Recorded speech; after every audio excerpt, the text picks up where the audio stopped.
আগামীকাল সকাল 10টায় বড় ঘোষণা। 23 গ্রেডে অনুমোদন, নবম জাতীয় পে স্কেল ও 5টি সুখবর নিয়ে জাতির উদ্দেশ্যে ভাষণ দিচ্ছেন অর্থ উপদেষ্টা। তো বন্ধুরা, এই বিষয়টি নিয়ে আজকের এই ভিডিওটিতে বিস্তারিতভাবে আলোচনা করতেছি। বিস্তারিত আলোচনা করার পূর্বে এখন পর্যন্ত যারা যারা আমাদের এই চ্যানেলে নতুন সদস্য রয়েছেন তাদেরকে চ্যানেলটি সাবস্ক্রাইব করে পাশে থাকার বেল আইকনটি অল করে দেওয়ার জন্য অনুরোধ রইল। আগামীকাল সকাল 10টায় দেশের প্রশাসনিক ইতিহাসে আরেকটি গুরুত্বপূর্ণ অধ্যায় যুক্ত হতে যাচ্ছে। অর্থ উপদেষ্টা আনুষ্ঠানিকভাবে গ্যাজেট প্রকাশ করবেন এবং একই সঙ্গে জাতির উদ্দেশ্যে একটি গুরুত্বপূর্ণ ভাষণ দেবেন। এই ভাষণে নবম জাতীয় পে স্কেল নিয়ে দীর্ঘদিনের অপেক্ষার অবসান ঘটতে যাচ্ছে বলে ধারণা করা হচ্ছে। সরকারি কর্মচারীদের জন্য এটি শুধু একটি বেতন কাঠামো নয়, বরং জীবনের বাস্তবতায় স্বস্তির নতুন বার্তা। অর্থ মন্ত্রণালয় সূত্রে জানা গেছে, এই ঘোষণার মাধ্যমে দেশের প্রায় সব শ্রেণীর সরকারি চাকরিজীবীরা সরাসরি উপকৃত হবেন। সকাল থেকেই সচিবালয় ও প্রশাসনিক মহলে ব্যাপক আলোড়ন লক্ষ্য করা যাচ্ছে। সবাই তাকিয়ে আছেন সেই 10টার দিকে ঘোষণায়। তো বন্ধুরা, ভিডিওটি চলাকালীন সময় এখন পর্যন্ত যারা যারা আমাদের এই চ্যানেলের নতুন সদস্য রয়েছেন তাদেরকে চ্যানেলটি সাবস্ক্রাইব করে পাশে থাকার বেল আইকনটি অল করে দেওয়ার জন্য অনুরোধ রইল। তো বন্ধুরা, নবম জাতীয় পে স্কেল এবার 13 গ্রেডে কাঠামোয় অনুমোদন পেয়েছে, যা পূর্বের ধারণা থেকে ভিন্ন একটি সিদ্ধান্ত। এর মাধ্যমে বেতন কাঠামোকে আরও সহজ, বাস্তবসম্মত ও সমোপযোগী করার চেষ্টা করা হচ্ছে। অর্থ উপদেষ্টার কার্যালয়ের সূত্র বলেছে, দীর্ঘ বিশ্লেষণ ও বাস্তব অভিজ্ঞতার আলোকে এই গ্রেড কাঠামো নির্ধারণ করা হয়েছে। নিম্ন ও মধ্যম স্তরের কর্মচারীদের চাপ কমানোর বিষয়টি এখানে বিশেষভাবে বিবেচনা নেওয়া হয়েছে। নতুন এই কাঠামোটিতে বেসিক বেতন, ইনক্রিমেন্ট ও ভাতার মধ্যে ভারসাম্য রাখার চেষ্টা করা হয়েছে। এতে প্রশাসনিক জটিলতা ও অনেকাংশে কমবে বলে আশা করা হচ্ছে। অর্থনীতিবিদরা এই সিদ্ধান্তকে বাস্তবমুখী পদক্ষেপ হিসেবে দেখছেন। এই ঘোষণার সঙ্গে সঙ্গে অর্থ উপদেষ্টা আরও 5টি সুখবর দেওয়ার কথা নিশ্চিত করেছেন। এই সুখবরগুলো শুধুমাত্র বেতন কাঠামোর মধ্যে সীমাবদ্ধতা থাকবে না বলে জানা গেছে। সরকারি কর্মচারীদের জীবনমান উন্নয়নের সঙ্গে সংশ্লিষ্ট একাধিক সিদ্ধান্ত এই তালিকায় রয়েছে। বিশেষ করে বাসস্থান, শিক্ষা, চিকিৎসা ও অবসর সুবিধা নিয়ে গুরুত্বপূর্ণ ঘোষণা আসতে পারে। সংশ্লিষ্টরা বলেছেন, এটি একটি সম্মিলিত প্যাকেজ আকারে উপস্থাপন করা হবে, ফলে কর্মচারীরা একাধিক ক্ষেত্রে একসাথে সুবিধা পাওয়ার সুযোগ পাবেন। এই সুখবরগুলো কর্মজীবনে নতুন উদ্দীপনা তৈরি করবে বলে মনে করেছেন অনেকেই। নতুন পে স্কেল প্রণয়নের পেছনে দেশের বর্তমান অর্থনৈতিক বাস্তবতায় বড় ভূমিকা রেখেছে।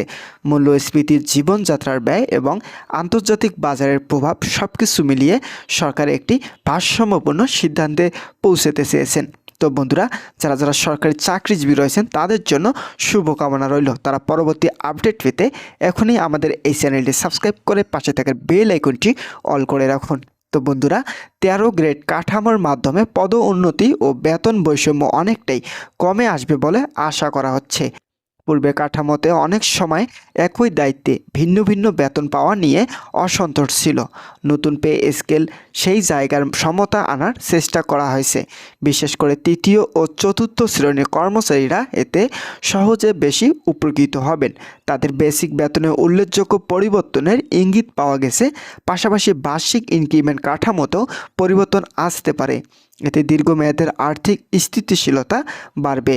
ঘোষণার পর সময় অর্থ উপদেষ্টা জাতির উদ্দেশ্যে ভাষণে সরকারের অবস্থান স্পষ্ট করবেন বলে জানা গেছে। তিনি ব্যাখ্যা করবেন কেন এই সময় নবম জাতীয় পে স্কেল প্রয়োজন ছিল। পাশাপাশি দেশের সামগ্রিক অর্থনৈতিক অবস্থার একটি চিত্রও তুলে ধরা হবে। রাজস্ব, আয় ব্যয় ব্যবস্থাপনা এবং ভবিষ্যৎ পরিকল্পনা সম্পর্কে ধারণা দেওয়া হবে। এতে সাধারণ মানুষও সরকারের সিদ্ধান্তে পেছনের যুক্তি বুঝতে পারবেন। এই ভাষণটি শুধুমাত্র কর্মচারীদের জন্য নয়, পুরো জাতির জন্য গুরুত্বপূর্ণ বার্তা বহন করবে। তাই এটি নিয়ে আগ্রহের শেষ নেই। তো বন্ধুরা, 5টি সুখবরের মধ্যে একটি বড় অংশ জুড়ে থাকতে পারে ভাতা সংক্রান্ত বিষয়। বিশেষজ্ঞদের ধারণা, ভাতা বা বিশেষ সহায়তায় ভাতা নিয়ে নতুন ঘোষণা আসতে পারে। এছাড়া চিকিৎসা ভাতা ও শিক্ষা ভাতা বাড়ানোর বিষয়টিও আলোচনায় রয়েছে। অবসরপ্রাপ্ত কর্মচারীদের পেনশন কাঠামো নিয়ে সুখবর আসার সম্ভাবনা দেখা যাচ্ছে। এতে বর্তমান ও সাবেক কর্মচারী উভয় উপকৃত হবেন। নতুন পে স্কেল কার্যকর হওয়ার সময়সীমা নিয়ে স্পষ্ট নির্দেশনা আসতে পারে। ধারণা করা হচ্ছে ধাপে ধাপে এই পে স্কেল বাস্তবায়ন করা হবে। প্রথম ধাপে কিছু নির্দিষ্ট গ্রেড এবং পরবর্তী ধাপে বাকি গ্রেড অন্তর্ভুক্ত হতে পারে। এতে রাষ্ট্রীয় ব্যয়ের চাপ ধীরে ধীরে সামাল দেওয়া সম্ভব হবে। অর্থ মন্ত্রণালয়ের ইতিমধ্যে সম্ভাব্য বাজেট প্রভাব নিয়ে কাজ করেছে। সব কিছু ঠিক থাকলে খুব অল্প সময়ের মধ্যেই প্রজ্ঞাপন জারি হতে পারে। তো বন্ধুরা, ভিডিওটি এখন পর্যন্ত এসেও যারা যারা আমাদের এই চ্যানেলের নতুন সদস্য রয়েছেন তাদেরকে চ্যানেলটি সাবস্ক্রাইব করে পাশে থাকার বেল আইকনটি অল করে দেওয়ার জন্য বলা হলো। সচিবালয় ও বিভিন্ন দপ্তরে আজ থেকে প্রস্তুতি লক্ষ্য করা যাচ্ছে। অনেক কর্মকর্তা কর্মচারী নতুন কাঠামো অনুযায়ী সম্ভাব্য বেতন হিসাব করছেন। সামাজিক যোগাযোগ মাধ্যমে এই ঘোষণা ঘিরে নানা আলোচনা শুরু হয়েছে। কেউ আশা প্রকাশ করেছেন, কেউ আবার বিস্তারিত জানার অপেক্ষায় আছেন।